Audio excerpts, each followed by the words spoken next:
আমরা ১ কোটির উপরে কর্মসংস্থানের ব্যবস্থা সৃষ্টি করতে চাই। আমাদের সকল কর্মকর্তা কর্মচারী যারা রয়েছে আমরা একটি পরিবারের মতো কাজ করতে চাই।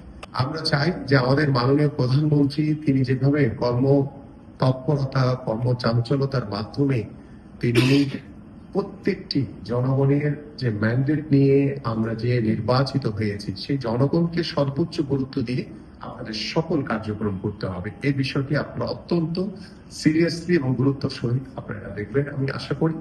এবং পাশাপাশি আমাদের যে বিভিন্ন সমস্যা থাকতেই পারে সেই সমস্যাগুলো আমরা কিভাবে দ্রুত সমাধান করতে পারি সেই বিষয়গুলো আমরা আশা করি যে একটি পরিবারের মতো। বিশেষ করে আমি যুব ক্রীড়া মন্ত্রণালয়, যদিও যুবদের একটি বিষয় রয়েছে, এখানে স্পোর্টস এর আর একটি বিষয় রয়েছে, বাট আমি মনে করি যে যুব ক্রীড়া মন্ত্রণালয়ের আন্ডারে আমাদের সকল কর্মকর্তা কর্মচারী যারা রয়েছে আমরা একটি পরিবারের মতো কাজ করতে চাই, একটি ফ্যামিলি আর পরিবেশের মধ্যে কাজ করতে চাই। এবং আমি চাই যে আপনাদের একজন প্রতিনিধি হিসেবে আমাকে যে এখানে দায়িত্ব দেওয়া হয়েছে সেই দায়িত্বটি আমি আশা করি এবং আমি আপনাদের সকলের কাছে সার্বিকভাবে সহযোগিতা চাই যে কিভাবে আমরা আমাদের এই যুবকদের কর্মসংস্থান থেকে শুরু করে তাদেরকে কিভাবে কর্মচাঞ্চলতার মধ্য দিয়ে আমরা তাদেরকে যাতে ঘরে ঘরে পৌঁছে দিতে পারি এবং আমাদের যে প্রকল্পগুলো গ্রহণ করা হয় এবং সেই প্রকল্পগুলো গ্রহণের মাধ্যমে